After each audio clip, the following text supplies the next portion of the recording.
എനിക്ക് ചോദിക്കാനുള്ളത്, സുന്നികളും മുജാഹിദുകളും തർക്കത്തിലിരിക്കുന്ന ഇസ്തിഹാസയെ സംബന്ധിച്ചാണ്. സുന്നികൾ പറയുന്നു, അള്ളാഹുവിനോട് ചോദിക്കുന്നത് പോലെ അമ്പിയാക്കളോടും ഔലിയാക്കളോടും അതേപോലെ തന്നെ മമ്പുറത്തും പുത്തമ്പള്ളിയിലും മടവൂരിലും കിടത്തിയിട്ടിരിക്കുന്ന ആളുകളോട് പോയി അള്ളാഹുവിനോട് ചോദിക്കുന്നത് പോലത്തെ സഹായം നമുക്ക് ചോദിക്കാം.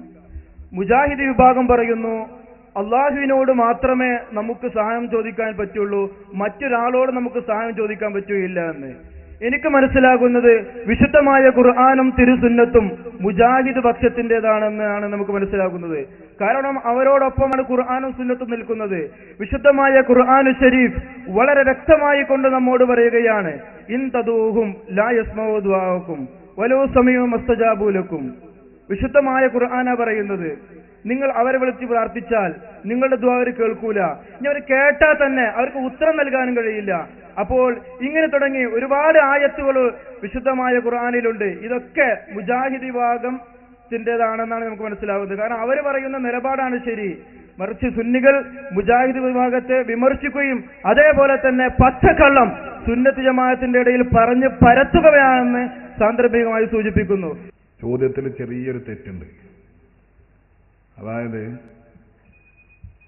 അള്ളാഹുവിനോട് മാത്രം പ്രാർത്ഥിക്കുന്നവരാണ് മുജാഹിദുകൾ, അമ്പിയാക്കൾ ഔലിയാക്കളോടൊക്കെ സഹായം ചോദിക്കുന്നവരാണ് സുന്നികൾ എന്ന് പറഞ്ഞെടുത്ത് ചെറിയൊരു തകരാറുണ്ട്. അള്ളാഹിനോട് മാത്രം പ്രാർത്ഥിക്കുന്നവരല്ല മുജാഹിദുകൾ. അവരിപ്പോ ജിന്നുകളോടും പ്രാർത്ഥിക്കാറുണ്ട്, അല്ലേ? ഇല്ല, ഇപ്പൊ പുതിയതായിട്ട് അങ്ങനെ ഉണ്ട്. തൗഹീദിൽ ഇപ്പൊ അങ്ങനെ ഒന്നുണ്ട്. ജിന്നുകളോട് ചോദിക്കുന്നതിന് വിരോധമല്ല, അതുപോലെ മലക്കുകളോട് ചോദിക്കുന്നതിന് വിരോധമല്ല. തൗഹീദിന്റെ നിർവചനമൊക്കെ മറിഞ്ഞല്ലോ, ഒക്കെ മാറി മറിഞ്ഞല്ലോ. പ്രാർത്ഥനയുടെ ഇബാദത്തിന്റെ നിർവചനം മറിഞ്ഞു. ഇബാദത്തിന്റെ നിർവചനം മുമ്പ് പറഞ്ഞിരുന്നത് മനുഷ്യ കഴിവിനതീതമായ കാര്യങ്ങളിൽ ജീവിച്ചിരിക്കുന്നവരോടോ മരണപ്പെട്ടവരോടോ സഹായമർത്ഥിക്കുന്നത് ശിർക്കാണ് എന്ന് പറഞ്ഞുകൊണ്ട് മനുഷ്യ കഴിവിനതീതമായ കാര്യങ്ങളിൽ സഹായാർത്ഥന പാടില്ല എന്നായിരുന്നു മുമ്പ് പറഞ്ഞിരുന്ന നിർവചനം.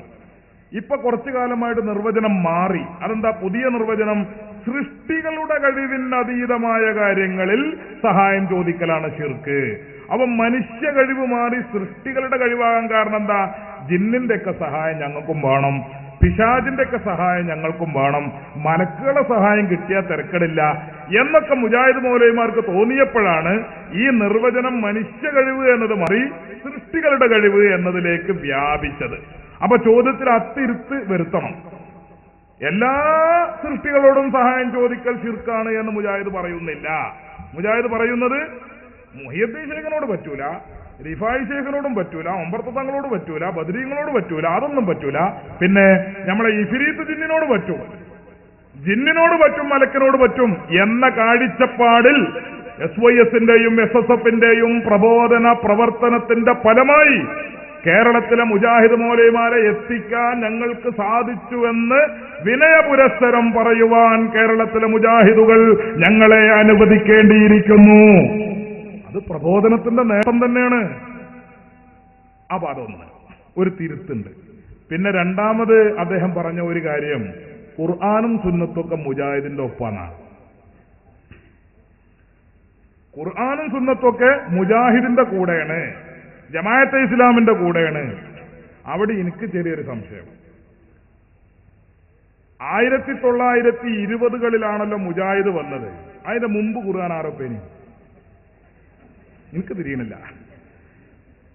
920ലാണല്ലോ മുജാഹിദ് വന്നത്, അല്ലെ കേരളത്തിൽ? അതേപോലെ ലോകാടിസ്ഥാനത്തിൽ നോക്കുകയാണെങ്കിലും വലിയ വഴക്കമില്ല അതിന്റെ അപ്പുറത്തേക്ക് കുറച്ച് വർഷങ്ങൾ. അപ്പൊ അവര് വരുന്നവരെ ഖുർആൻ ആരോപ്പായിരുന്നു, സുന്നത്തൊപ്പായിരുന്നു, സുന്നത്ത് ആരോപ്പായിരുന്നു. ഈ മുജാഹിദും ജമാഅത്തും വരുന്നതിന് മുമ്പ് ഖുർആൻ ആരുടെ കൂടെയായിരുന്നു, സുന്നത്ത് ആരുടെ കൂടെയായിരുന്നു? അവരുടെ കൂടെയാണ് ഞങ്ങൾ ഇപ്പോഴും. മനസ്സിലായോ? അന്ന് ഖുർആനും സുന്നത്തും ആരുടെ കൂടെയായിരുന്നോ അവരുടെ കൂടെയാണ് ഞങ്ങൾ ഇപ്പോഴും. അന്ന് അഹ്ലുസുന്നന്റെ കൂടെയായിരുന്നു. കാരണം എന്തേ? അഹ്ലുസുന്ന എന്നുള്ളൂ. ഇന്ന് ഞങ്ങൾ അഹ്ലുസുന്നയാണ്. കാരണം എന്തേ? അഹ്ലുസുന്നയോടൊപ്പമാണ് അന്ന് ഖുർആൻ നിന്നത്, അന്ന് സുന്നത്ത് നിന്നത്. ഇനി പിന്നെ ഇസ്തിഗാസയുടെ കാര്യം. എത്രയായി സുഹൃത്തുക്കളെ വിശദീകരിക്കുന്നു, എത്ര മുഖാമുഖങ്ങളിൽ, ഇവിടെ നടന്ന ഖണ്ഡന പ്രസംഗങ്ങളിൽ, ഒരുപാട് പ്രഭാഷണ വേദികളിൽ പറഞ്ഞതാണ്. എങ്കിലും ചോദ്യം വന്ന സ്ഥിതിക്ക് ഞാൻ ഒന്ന് രണ്ട് കാര്യങ്ങൾ പറയാം. അള്ളാഹുവിന്റെ ഖുർആൻ ഇസ്തിഗാസ ചെയ്യരുത് എന്ന് പറഞ്ഞു എന്നാണ് ചോദ്യത്തിൽ സൂചിപ്പിച്ചത്. ഇൻ തദ്ഉഹും ലാ യസ്മഉ ദുആഅക്കും വലൗ സമീഉ മസ്തജാബു ലക്കും വയൗമൽ ഖിയാമത്തി യക്ഫുറൂന ബിശിർക്കിക്കും. എല്ലാ സ്റ്റേജിലും മുജാഹിദ് ഓതുന്ന ആയത്തന്നെ. അവരോട് നിങ്ങൾ പ്രാർത്ഥിച്ചാൽ പ്രാർത്ഥന അവർ കേൾക്കുകയില്ല. കേട്ടാൽ തന്നെ കേൾക്കുമെന്ന് സങ്കല്പിച്ചാൽ തന്നെ അവരതിന് ഉത്തരം ചെയ്യുകയില്ല. ആരാണ് ഈ അവര്? ഇൻ തദ്ഉഹും, അവരെ നിങ്ങൾ വിളിച്ചാൽ. ആരെ വിളിച്ചാൽ? ജലാലൈനി തൊട്ട് ചെറുതും വലുതുമായ മുഴുവൻ തഫ്സീർ ഗ്രന്ഥങ്ങളിലും കാണാം ആരെ എന്ന ചോദ്യത്തിന് ഉത്തരം ഐ അൽ അസ്നാമ, ബിംബങ്ങളെ. ബിംബങ്ങളെ നിങ്ങൾ വിളിച്ചാൽ ബിംബങ്ങൾ ഉത്തരം നൽകുകയില്ല. ശരിയാണല്ലോ, ബിംബം എന്ന് പറഞ്ഞാൽ കല്ലല്ലേ? കല്ലുണ്ടോ ചോദ്യത്തിന് ഉത്തരം നൽകുന്നു? മരക്കഷ്ണമുണ്ടോ ചോദ്യത്തിന് ഉത്തരം നൽകുന്നു? അപ്പോൾ ബിംബങ്ങളും കല്ലുകളും, ആ ബിംബങ്ങളെയോ കല്ലുകളെയോ നിങ്ങൾ വിളിച്ചാൽ ആ ബിംബങ്ങളും കല്ലുകളും നിങ്ങൾക്ക് ഉത്തരം നൽകുകയില്ല. ഇത് ഖുർആൻ പറഞ്ഞു, ശരിയാണത്, നമ്മളും സമ്മതിക്കുന്നു. അതുകൊണ്ടാണല്ലോ ബിംബാരാധന നടത്തുന്നത് ശിർക്കാണെന്നും തൗഹീദിന് വിരുദ്ധമാണെന്നും തെറ്റാണെന്നും നമ്മൾ പറയാനുള്ള കാരണം. അപ്പൊ അതുകൊണ്ട് ആ ആയത്ത് മാത്രമല്ല, അതുപോലെ കേരളത്തിലെ മുജാഹിദുകൾ ഇസ്തിഗാസക്കെതിരെ ഓതിക്കൊണ്ടിരിക്കുന്ന മുഴുവൻ ആയത്തുകളുടെയും സ്ഥിതി അതാണ്. മഹാത്മാക്കളോട് സഹായം ചോദിക്കൽ അത് ഇബാദത്തിന്റെ ഭാഗമാണ്, അവർക്കുള്ള ആരാധനയാണ്, അതുകൊണ്ട് ശിർക്കാണ് എന്ന് സമർത്ഥിക്കുന്ന ഒരൊറ്റ ആയത്തോ ഒരു ഹദീസോ കേരളത്തിലെ മുജാഹിദ് ജമാഅത്തെ ഇസ്ലാമി വിഭാഗങ്ങൾക്ക് കഴിഞ്ഞ 80 കൊല്ലക്കാലമായി അവതരിപ്പിക്കുവാൻ സാധിച്ചിട്ടില്ല. ഇതുവരെ സാധിച്ചിട്ടില്ല, ഇനി സാധിക്കുകയുമില്ല. ഇവിടെയും ഞങ്ങൾ വെല്ലുവിളിക്കുന്നു. ഈ ഇരിക്കുന്നവർക്ക് മാത്രമല്ല, പരിസരത്ത് ആർക്കും വരാം. അമ്പിയാക്കൾ ഔലിയാക്കളോട് സഹായം ചോദിക്കൽ അത് അവർക്കുള്ള ആരാധനയാണ്, ആരാധനയായതുകൊണ്ട് അത് ശിർക്കാണ് എന്ന് സമർത്ഥിക്കുന്ന ഒരു ഖുർആൻ വാക്യമോ ഹദീസ് വാക്യമോ ഉദ്ധരിക്കുവാൻ ആർക്കാണ് സുഹൃത്തുക്കളെ സാധിക്കുക? ബിംബാരാധനയെ കുറിച്ച് പറഞ്ഞിട്ടുണ്ട്, ബിംബങ്ങൾക്ക് ആരാധന ചെയ്യുന്നതിനെ കുറിച്ച് പറഞ്ഞിട്ടുണ്ട്, അവരോട് പ്രാർത്ഥിക്കുന്നതിനെ സംബന്ധിച്ച് പറഞ്ഞിട്ടുണ്ട്. അത് കേരളത്തിലെ സുന്നികൾ പല്ലും നഖവും ഉപയോഗിച്ച് എതിർക്കുന്ന ആശയമാണ്. അത് കേരളത്തിലെ സുന്നികൾ മാത്രമല്ല, റസൂലുള്ളാഹി സ്വല്ലല്ലാഹു അലൈഹി വസല്ലമയുടെ കാലഘട്ടം തൊട്ട് മുസ്ലിമീങ്ങൾ, അഹ്ലുസുന്ന പണ്ഡിതന്മാരും സാദാത്തുക്കളും ആലിമീങ്ങളും നേതാക്കളും എന്നും എല്ലാ ശക്തിയും ഉപയോഗിച്ച് എതിർത്തു വന്ന ആശയമാണ്. അതേസമയം കേരളത്തിലെ മുജാഹിദുകൾ ഇപ്പോൾ ചെയ്ത തന്ത്രം എന്താണ്? അവര് ഇസ്തിഗാസയെ ഇബാദത്തായി വേഷം കെട്ടിച്ചു. ഇസ്തിഗാസയെ ഇബാദത്തായി വേഷം കെട്ടിച്ചു. മറ്റൊരു രൂപത്തിൽ പറഞ്ഞാൽ ഇസ്തിഗാസയെ പ്രാർത്ഥനയായി വേഷം കെട്ടിച്ചു.